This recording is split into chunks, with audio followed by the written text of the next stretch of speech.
Oke, ini nanti kita akan salah satu implementasi brute force yaitu exhaustive search ya dengan beberapa contoh studi kasus ya.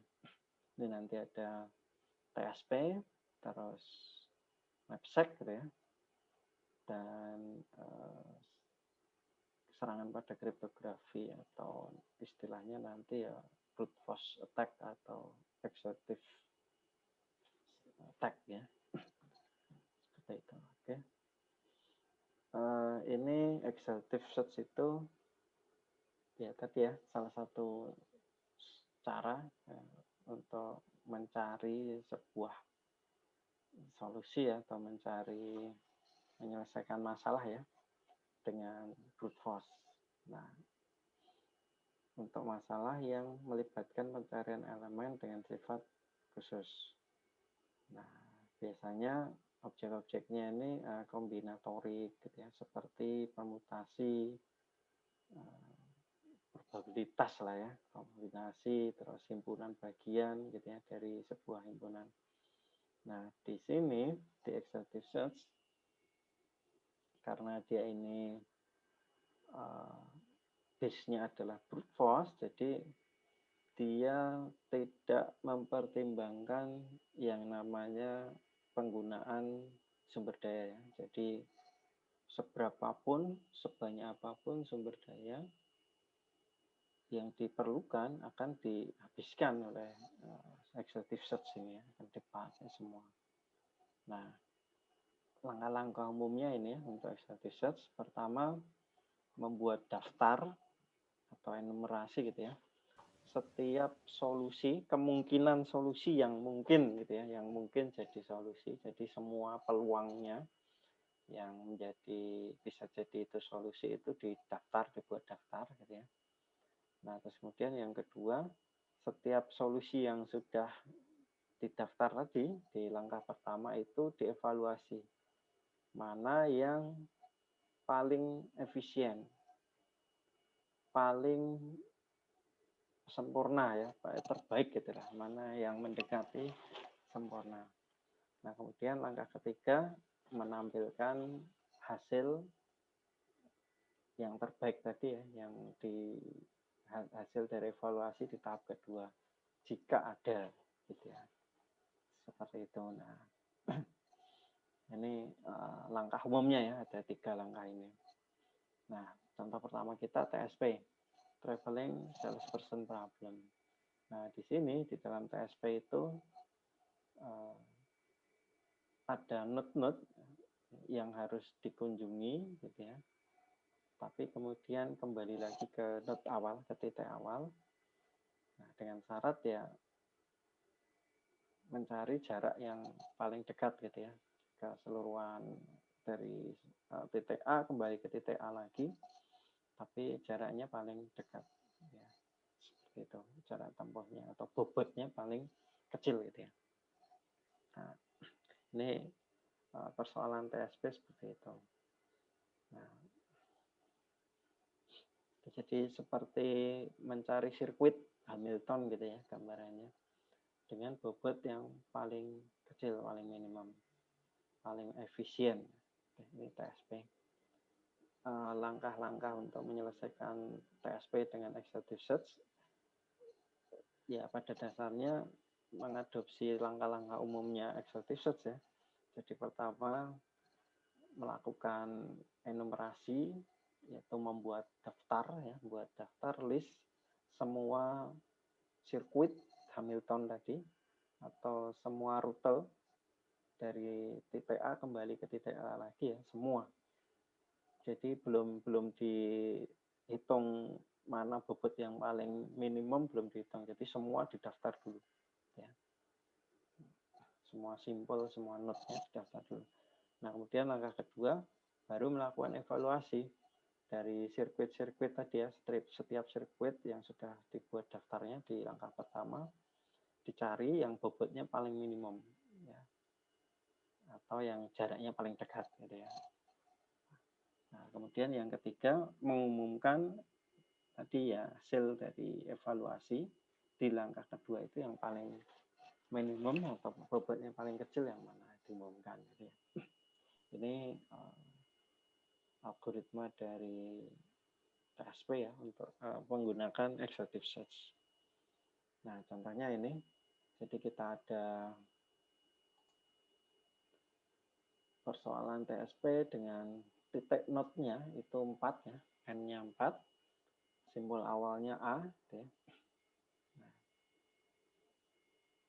kemudian di sini langkah pertama membuat list, membuat daftar atau melakukan enumerasi seluruh rute ya, dari A kembali ke A lagi. Ya, dibuat semuanya. Oke.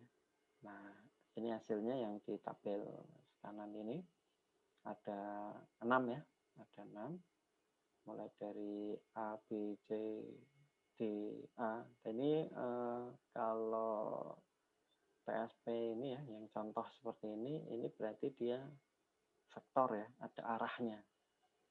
Ya, dari A ke B, B ke C, C ke D, D ke A. Nah, kemudian ketika A ke D, D ke C, C ke B, B ke A, nah ini sudah berbeda gitu ya.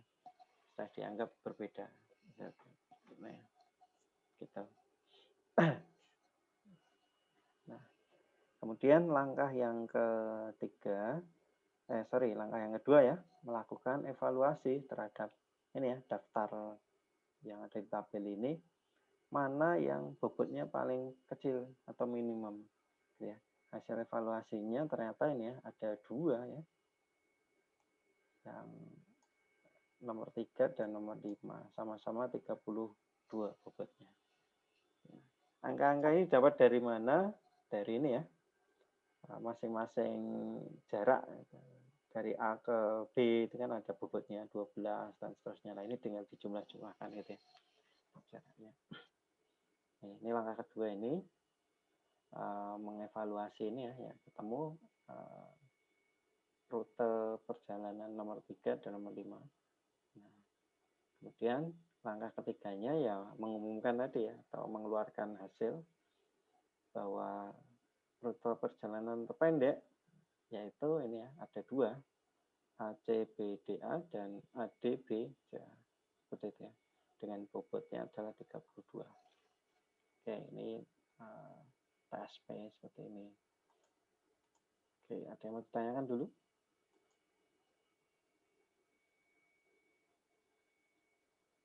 Belum? Oke, kalau belum, kita lanjutkan. Nah, kemudian untuk N node tadi ya, node atau simpul atau titik tadi, sekian N tadi, itu sebenarnya akan ada berapa rute gitu ya, peluang rute atau kemungkinan rute yang harus dilalui yang bisa menjadi solusi lah itu. Nah, rumusnya ini ya, permutasi dari N-1 gitu ya. Permutasi dari itu. Jadi N-1 faktorial. Ini untuk mencari banyaknya rute perjalanan ya, yang bisa dijadikan sebagai alternatif solusi ya, atau masuk dalam daftar enumerasi tadi seperti ini.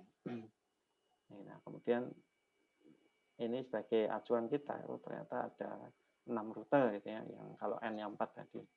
Nah, kemudian kita coba tadi melakukan enumerasi ya, dibuat daftarnya. Nah, ini materi sebelumnya ya. Ini kaitannya dengan running time ya, running time. Ini kan di sini kita lihat faktorial. Nah, faktorial itu di dalam tabel running time ini dia paling belakang. Nah, paling belakang. Sehingga ketika datanya besar, nah ini waktu yang dibutuhkan luar biasa. Gitu. Nah, di analisa algoritma ini kan kemudian kita mencari alternatif solusi. Bagaimana kita bisa melakukan efisiensi terhadap algoritma ini ya, brute force khususnya di exhaustive search ini. Bagaimana gitu ya. Terutama di kasus TSP ya. Kasus TSP ini bagaimana kita bisa melakukan efisiensi, gitu ya. Nah, ini pertama kita cari tahu dulu itu big O-nya berapa sih, gitu ya. Running time-nya itu berapa. Nah, ini ada analogi-analogi ya di sini. Jika diselesaikan dengan metode exhaustive search, maka kita harus melakukan enumerasi gitu ya, sebanyak n-1 faktorial. Buah sirkuit Hamilton yang tadi itu membuat daftarnya tadi. Nah, untuk menghitung setiap bobotnya, terus memilih sirkuit Hamilton dengan bobot radial. Nah, kompleksitas waktunya gitu ya, untuk persoalan TSP itu sebanding dengan n-1 faktorial. Ya, atau big O-nya itu nanti n gitu ya, n faktorial. Ya. Ini kalau kompleksitasnya penghitungannya ya, penghitungan bobotnya yaitu nanti n-1 faktorial dikalikan tadi ya, di setiap ini sirkuit yang dilewati. Jadi banyaknya data itu berapa. Nah, kalau banyaknya data 4, itu berarti kan nanti ada penjumlahan sebanyak data itu ya. Nah, ini analoginya lagi, menghitung bobot setiap sirkuit Hamilton itu membutuhkan waktu ya, big O(n) bobotnya ya. Jadi ada proses penjumlahan di situ. Nah, big O(n) sebanyak n-nya yang akan dijumlahkan gitu ya. Sehingga kompleksitas waktu untuk exhaustive search ya, dalam TSP, jadi keseluruhan TSP-nya dan penghitungan bobotnya ya digabungkan. Nah, big O-nya jadinya ini n kali n faktorial. Ya, n kali n faktorial. Seperti ini. Jadi udah hybrid ya, udah gabungan ya. Sudah kombinasi, tidak murni faktorial saja, tapi ditambahkan dengan n ya, dikalikan dengan n, jadi sudah linear dikalikan dengan faktorial. Oke, ya, jadi lebih lama lagi lah, bahasa gampangnya seperti itu. Nah, kemudian tadi ini kan menjadi tidak mampus, tidak efisien ya. Kalau efektif ya. Pasti akan ketemu solusinya. Ya, brute force itu senjata paling terakhir. Kasus apapun kalau di brute force pasti ketemu. Cuma masalahnya adalah waktu tadi ya. Running time-nya yang kadang luar biasa, harus menunggu miliaran tahun ya kalau hitung-hitungannya itu ya. Teorinya seperti itu. Nah, kemudian kita bisa melakukan analisa gitu ya, memperbaiki algoritmanya. Nah, salah satunya ini tadi yang sudah saya sampaikan di depan bahwa TSP itu kan vektor ya, ada arahnya dari A ke B, B ke C dan seterusnya.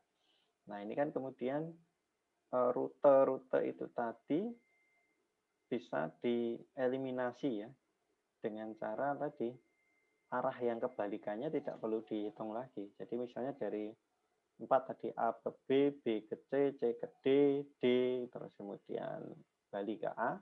Nah, itu kan bobotnya secara keseluruhan itu kan akan sama dengan A ke D, D ke C, C ke B, B ke A. Gitu ya. Cuma balik arah saja.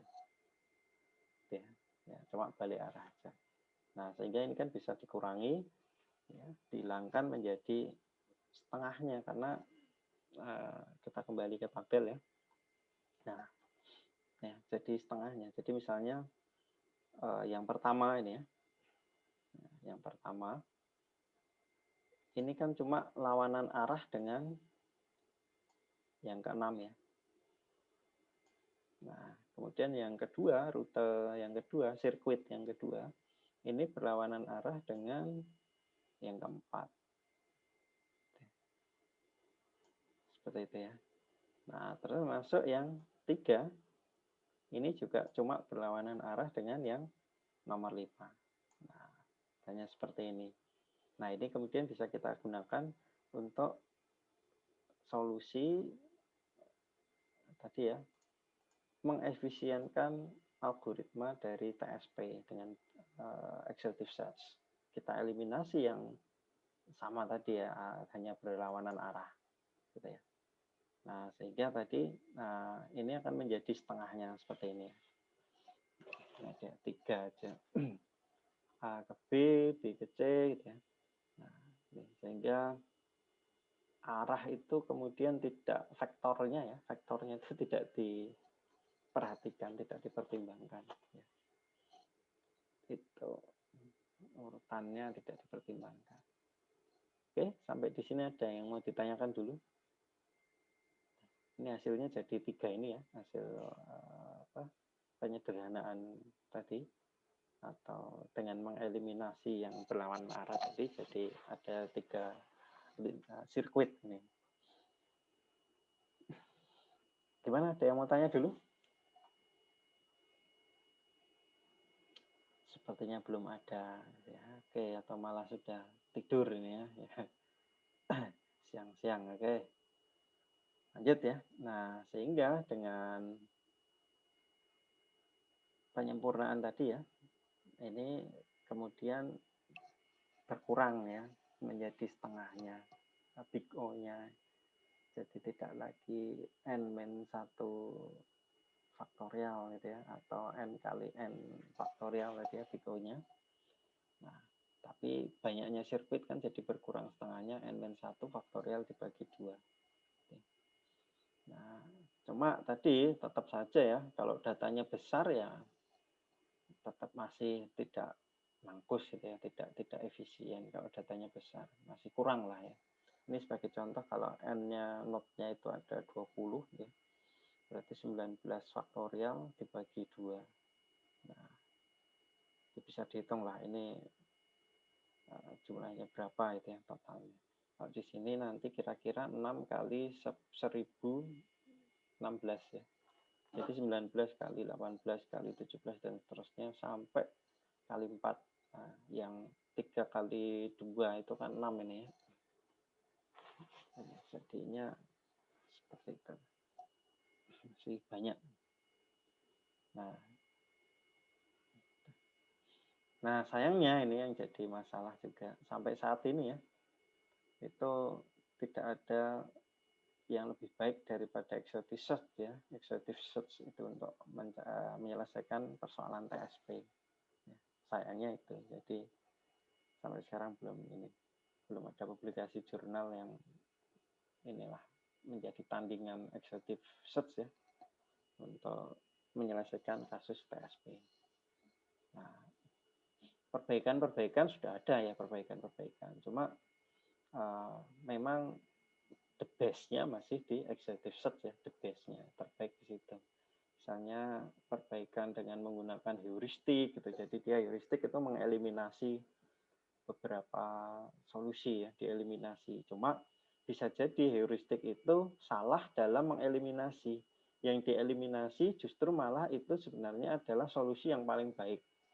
Gitu ya. Maksudnya kalau di TSP dia itu yang paling pendek, jarak yang terdekat, jarak yang terpendek sebenarnya, tapi sudah terlanjur dieliminasi, gitu ya, dibuang dulu. Nah, itu misalnya seperti itu udah banyak. Tetap untuk mencari yang terpendek mana, base-nya ya, metode yang the base-nya ya ini, exhaustive search, gitu ya. Sampai sekarang masih itu. Oke, berikutnya nih kita kasus kedua ya.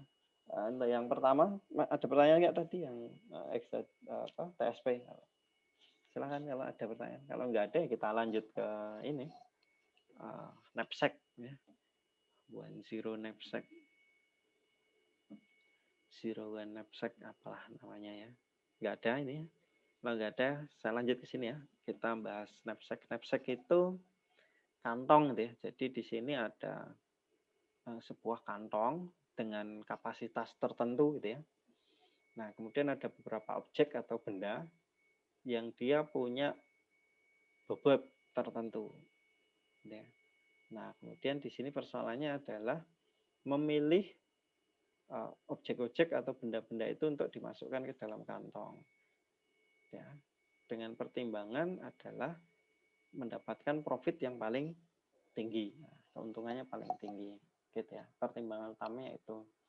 Nanti di sini ada 3 metode ya, 3 pendekatan digunakan untuk mengisi kantongnya itu ya. Ada pendekatan weight-nya, bobotnya, ada pertimbangan pendekatan profitnya gitu ya.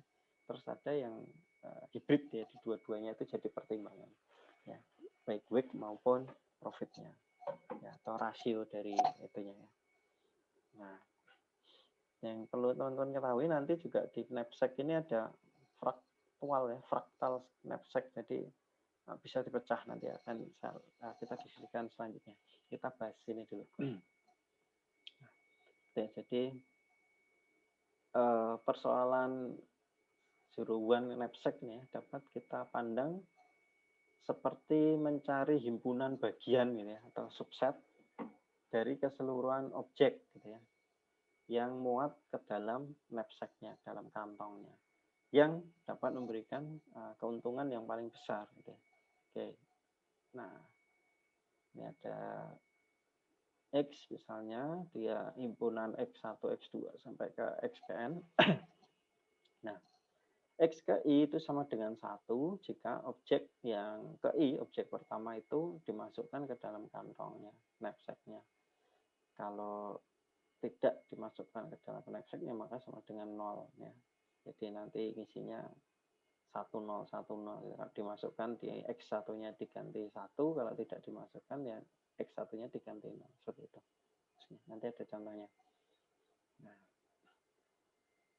equation-nya ya, ini formulasi matematis atau equation-nya. Maksimasi F ya, jadi mengisi kantongnya tadi ya. Nah, ini F sama dengan sigma I sama dengan 1 sampai N gitu ya. Kemudian P ke I dikalikan dengan X ke I. X ke I ingat isinya tadi 0 dan 1. Ya, jadi mencari profit yang paling tinggi. Ya. Cuma ada constraint-nya, ada batasannya. Batasannya adalah kapasitas kantongnya tadi. Jadi weight-nya dari benda tadi yang dimasukkan tidak boleh melebihi kapasitas kantong atau K gitu ya. Nah, maka sigma I sama dengan 1 sampai N gitu ya. Itu weight-nya, weight ke I dikalikan dengan X ke I tadi, yang 0 dan 1 tadi, itu tidak boleh lebih besar dari kapasitas kantong atau K-nya. Oke, nah algoritmanya sama ya dengan ya mengadopsi exhaustive search ya. Pertama membuat daftar semua kemungkinan ya, semua peluang solusinya ya. Itu semua yang bisa dijadikan solusi. Kemudian yang kedua melakukan evaluasi terhadap daftar itu. Mana yang profitnya paling besar. Kalau pendekatannya adalah profit.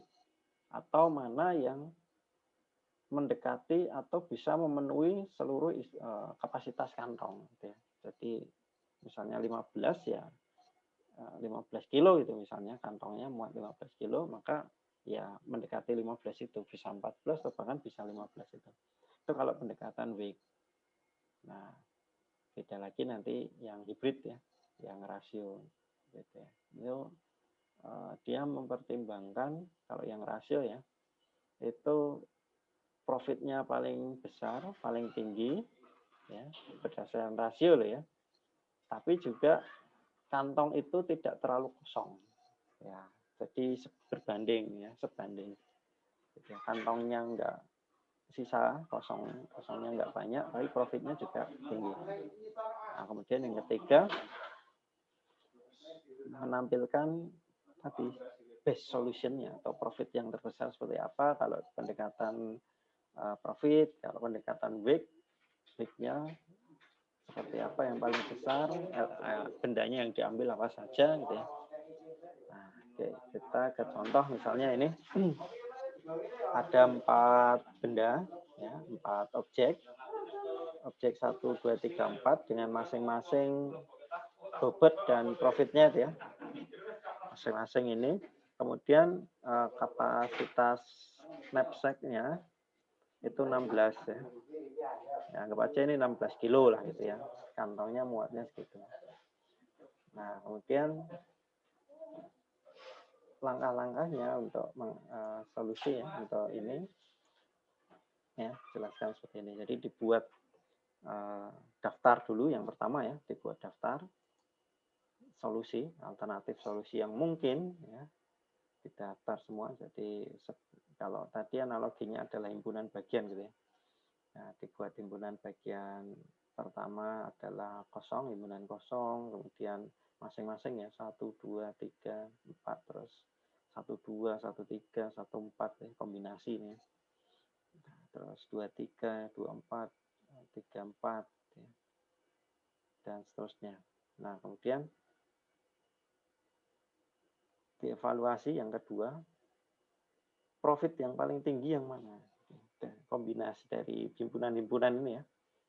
Ya, ternyata ini ya, ada yang paling tinggi adalah ketika objek atau benda nomor 2 dan nomor 3 yang dimasukkan ke dalam kantong, dapat 80.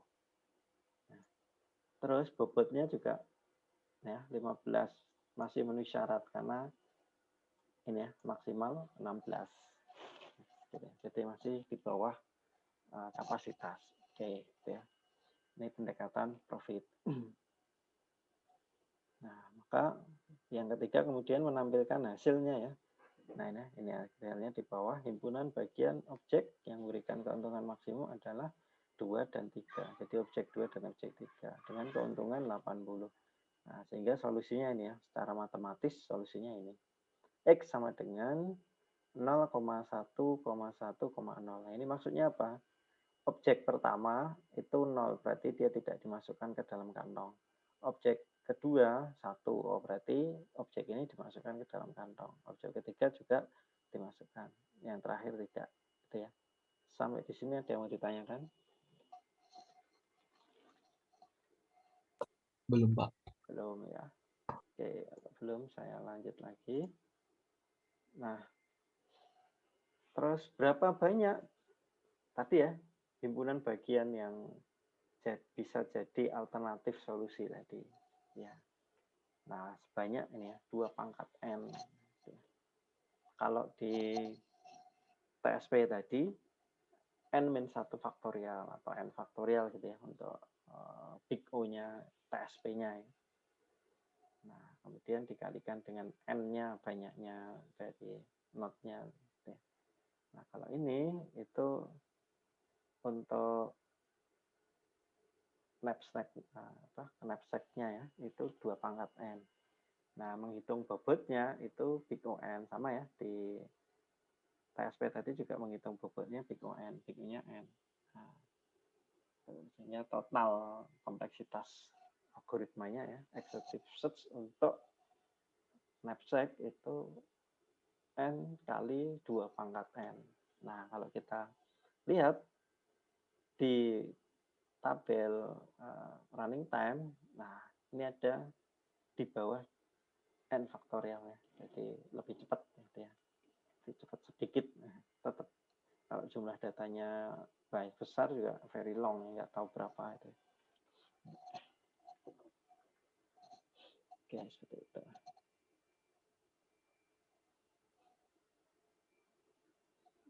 Ya, jadi dia polinom ya, polinomial masuknya situ. Oke, nah yang ketiga nih, studi kasus yang ketiga untuk kriptografi ya, dalam bidang kriptografi. Kita kenal ada istilah di kriptografi itu brute force attack atau exhaustive key search attack gitu ya. Jadi untuk mencari kunci atau membobol password atau membobol PIN gitu ya. Nah, dengan cara ini eksekutif di brute force, dicoba satu-satu gitu ya. Makanya kemudian kan seperti PIN-PIN perbankan ya, itu dibatasi.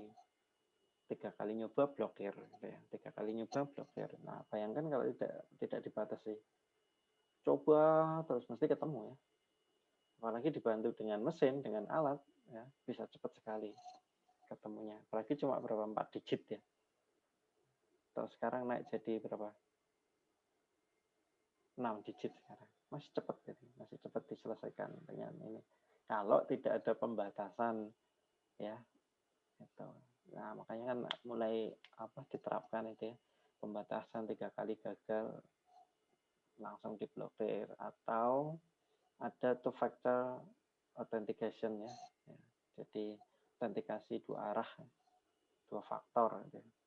Autentikasi dua faktor selain dengan kartu, misalnya tambah dengan voice, dengan fingerprint, dengan mungkin passkey yang dikirim ke HP atau ke email, atau mungkin dengan face recognition, dengan retina recognition ya banyak ya. Nah, teknologi sekarang tambah macam-macam gitu untuk keamanan ini. Nah, di kriptografi ini teman-teman yang sudah ngambil kriptografi adalah contoh-contoh ini ya, brute force attack ini ada. Nah, ini contoh aja ya, contoh di dalam kriptografi. Misalnya pada algoritma DES ya, itu dia punya kunci panjangnya 64 bit ya, tapi hanya 54 bit, 56 bit sebenarnya yang dipakai, 8 bitnya untuk paritas ngacak gitu ya. Nah, jumlah kombinasi kunci yang harus dievaluasi ya oleh cracker gitu ya, kalau mau jebol. Nah, itu kan 56 bit, itu satu bitnya itu kan ada dua kemungkinan ya.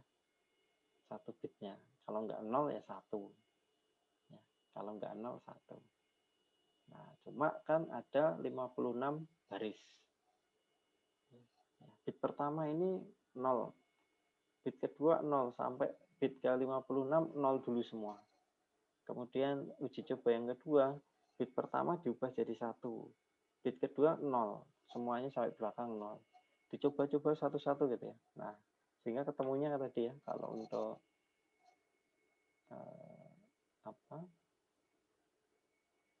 yang polinom ini ya, jenis polinom kan di pangkat n ya. Nah, kuncinya 56 bit ya, berarti 2 pangkat 56. Nah, ini ada sekian proses gitu ya, sekian proses.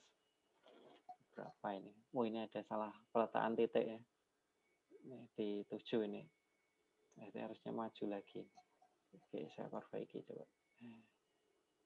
Ini ada titik di sini.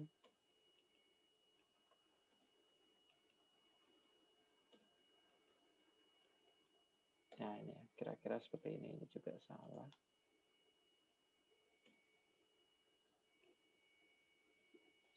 Nah. Oke. Nah, berapa ini? 1, 2, 3, 4. Waduh, udah triliun ya. Prosesnya ya. Nah, terus kemudian dimisalkan satu detiknya itu, satu proses itu 1 detik gitu ya. Itu jadinya ini 2 miliar, 2,2 miliar tahun. Ya, lama sekali. Ya. Nah, cuma ya ini kan sekian proses ya. Nah, teknologi sekarang ya, PC laptop lah kita ya 3,6 GHz itu bisa 3,6 miliar per detik ya. Nah, 3,6 miliar per detik. Berarti ada di sini nih. Nah, ada di sini.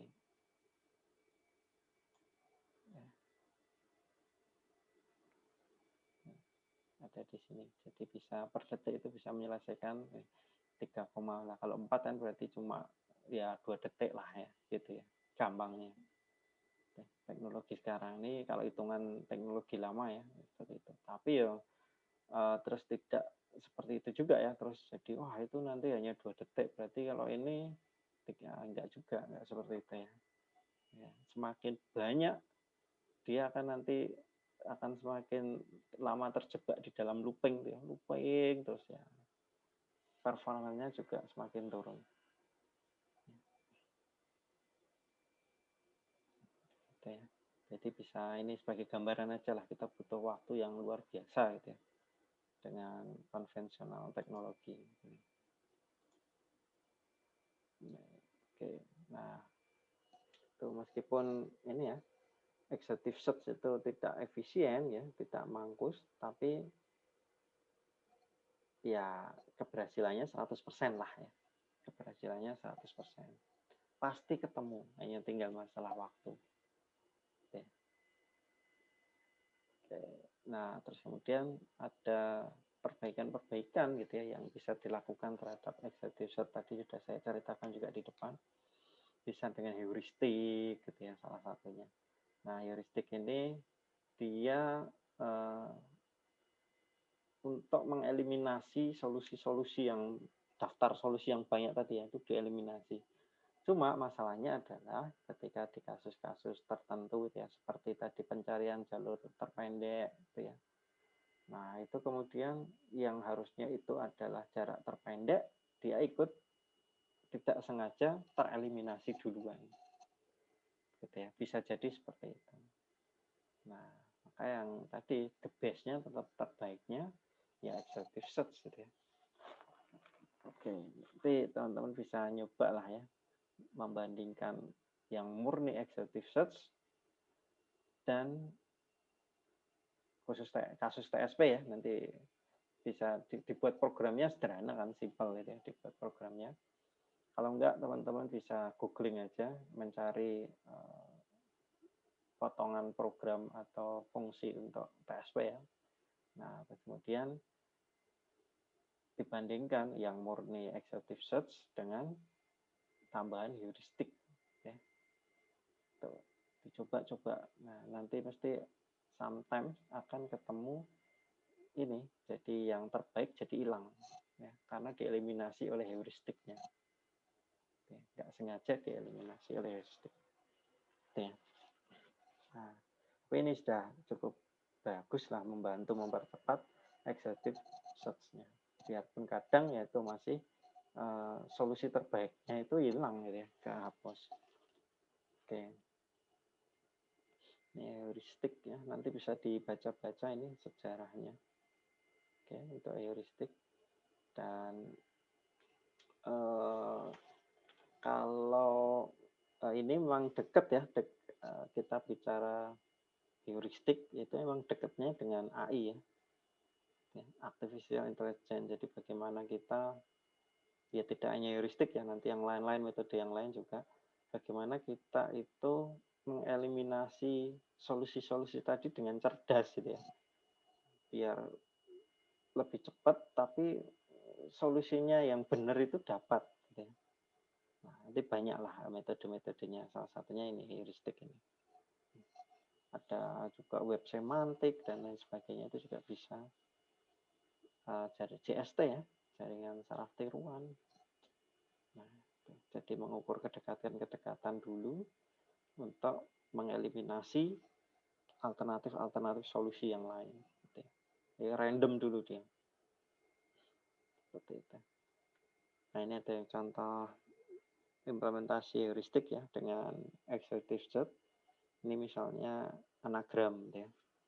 Anagram ini di dalam bahasa Inggris itu dibalik itu bisa memiliki makna yang lain.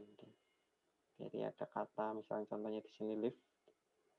Ya, lift itu dibalik jadi devil. T dibalik jadi it ya. Kemudian charm dibalik jadi march. Ya. Kalau Indonesia agak susah ya mencari contoh, tapi ada lah ya. Gitu. Apalagi di Jawa itu kan banyak yang dibalik-balik juga. Ya.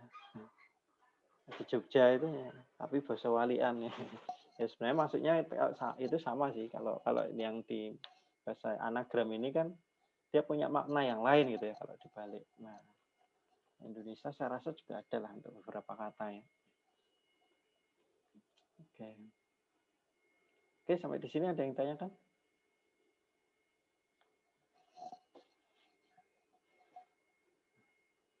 Belum ada. Nah, ini nanti bisa dibaca-baca untuk heuristiknya. Nah, ini latihan ya, nyoba ini. Silahkan dicoret-coret. Jadi berapa ini hasilnya untuk profit yang paling tinggi.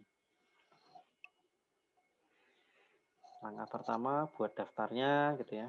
Buat daftarnya berupa himpunan bagian dari inilah gampangnya kalau kita mau menganalogikan tadi ya.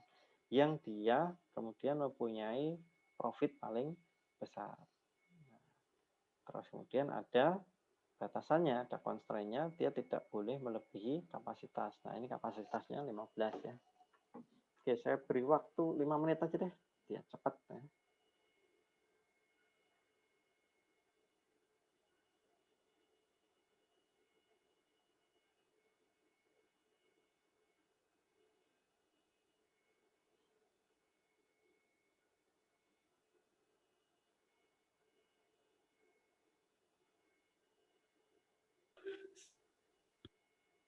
Berapa hasilnya yang sudah ketemu? Jadi sebenarnya dilihat langsung aja sudah ketemu ya.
Ada yang ketemu? Berapa profitnya? Yang paling tinggi dan itu objeknya objek yang mana? Bendanya itu yang mana yang dimasukkan? Ini kan ada 4 ya.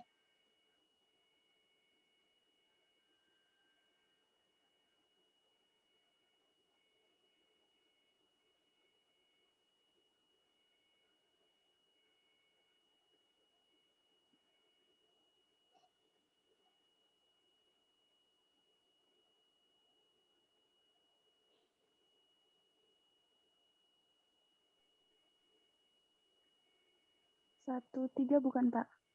1, 3 Himpunannya. ya. Himpunannya ya 1, 3. Sampai Profitnya hitungan 70. 70. Oke. Ya, itu ya. Kita kalau pendekatannya profit gitu ya. Nah, kita coba ya, kita coret-coret aja. Saya ketik aja deh biar lebih rapi. Susah kalau coret-coret pakai anotnya. Ya.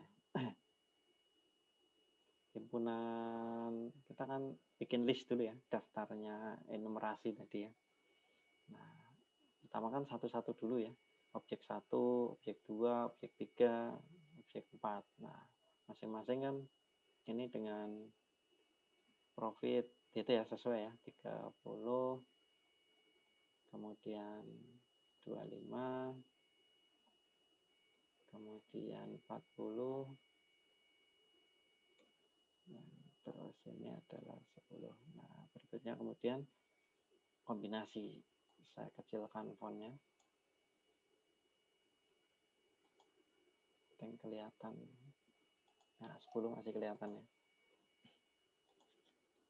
Nah, terus kemudian 1 dan 2 ya. Itu 55, 1, 3, berapa? 70 ya tadi. 1, 4, 40. Nah, terus kemudian 2, 3. 2 dan 3, 65. Terus 3, 4, 50. Ya.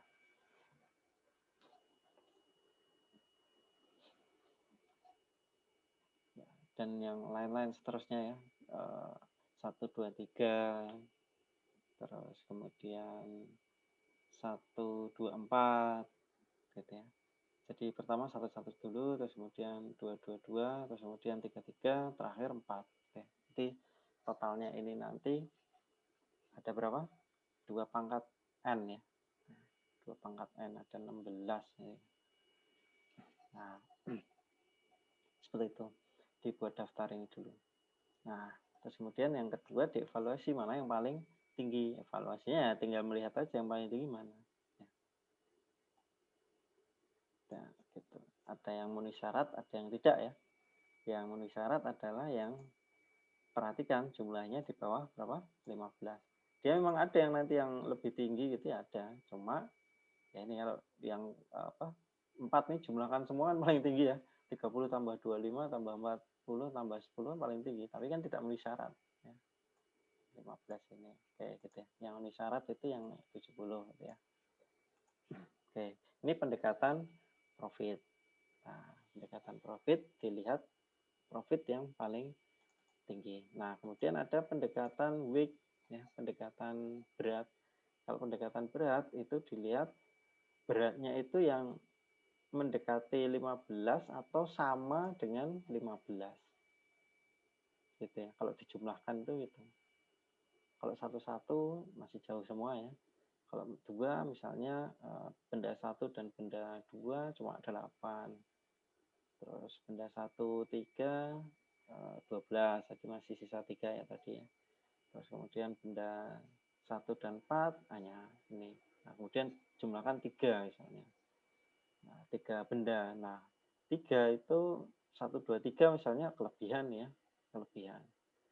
Terus kemudian 1 2 4 ya, 1 2 4 berapa ini? 12 ya. 1 2 4 12. Nah, terus coba 2 3 4, 2 3 4 kelebihannya lebih banyak lagi. Ya.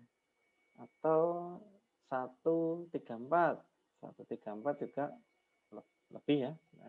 Berapa? 16. Nah, ternyata yang paling mendekati 15 optimumnya gitu ya. Optimumnya itu ya cuma 12 ya. 12. 3 4 14, Pak. 3 4. Oh iya ya 3 4, sorry ya. Enggak, belum dicoba. Nah, ternyata ini ya 14 ya 3 4. Nah, cuma profitnya dilihat, profitnya berapa? Hanya 50 gitu. Tapi kalau pendekatan kita adalah pendekatan bobot ya, pendekatan weight, profit tidak dipandang. Ya. Yang jadi pertimbangan adalah ini, yang paling mendekati apa? Kapasitas. Karena kita concernnya adalah fokusnya ke weight-nya ya. Itu pendekatan weight. Nah, kalau pendekatan profit tadi ya, yang 1-3. Terus ada yang hybrid ya, jadi baik weight maupun profitnya itu diperhatikan. Nah, ini jadi rasio dia ya. Jadi dihitung per beratnya, per berat persatuannya ya, persatuan bobot di masing-masing benda itu profitnya berapa persatuannya ya. Nah, sehingga biasanya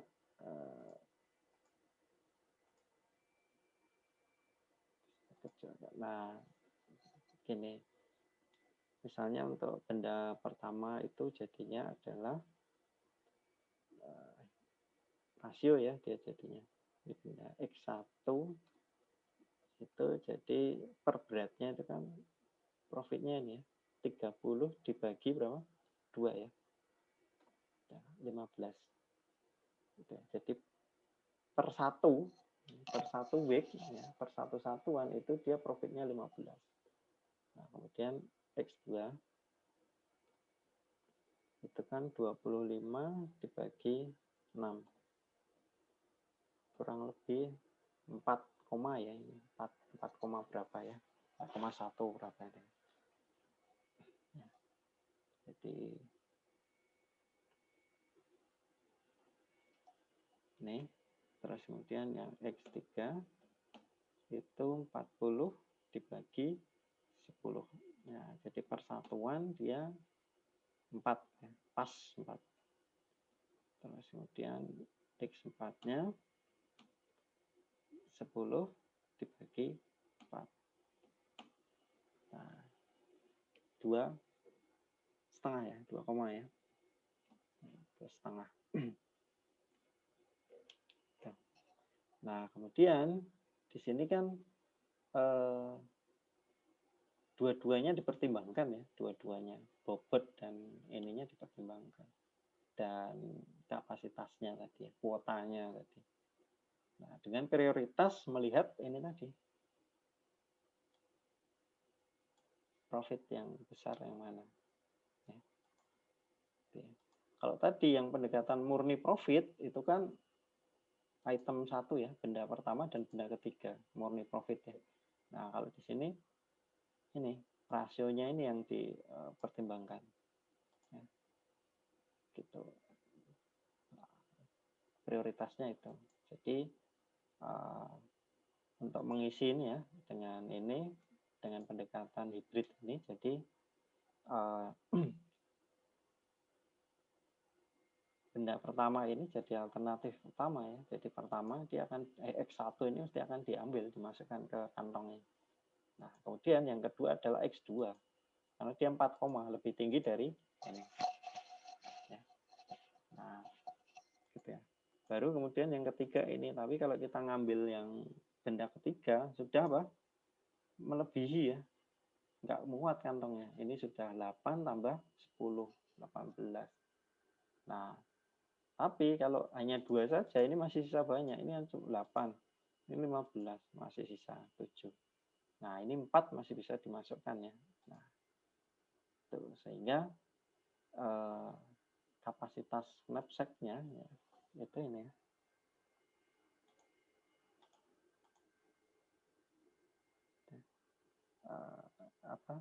Isi kantongnya ya, benda X1, X2, dan X4. 12 ya.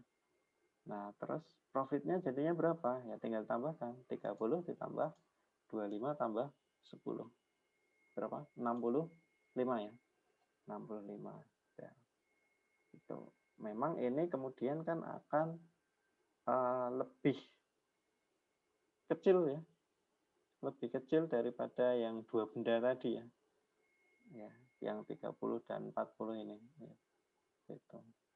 Nah, terus kemudian kalau kita evaluasi lebih lanjut, gitu, ternyata jumlahnya sama ya, 3 benda ini, ya, dengan 2 benda ini sama, tapi profitnya lebih tinggi yang 2 benda. Nah, tapi ini pendekatan yang berbeda ya, masing-masing punya ini sudut pandang sendiri, gitu. Nah, cuma kemudian kan kalau kita bicara AI kan ada evaluasinya mana yang solusi yang terbaik gitu ya. Nah, solusi yang terbaik kita milih 2 benda dengan profit yang paling tinggi atau kita dapat 3 benda gitu ya. Nah, tapi profitnya lebih rendah. Nah, jadi nanti bisa jadi pertimbangan-pertimbangan ini kalau di dunia nyata realnya kita bisa dapat 3 benda gitu ya. Dibandingkan hanya dapat 2 benda. Gampangnya seperti itulah. Nah, mau pilih yang mana? Ya. Nah, ini kan ada nanti di pengambilan keputusan. Contoh aja ini ya. Oke, sampai di sini ada yang ditanyakan?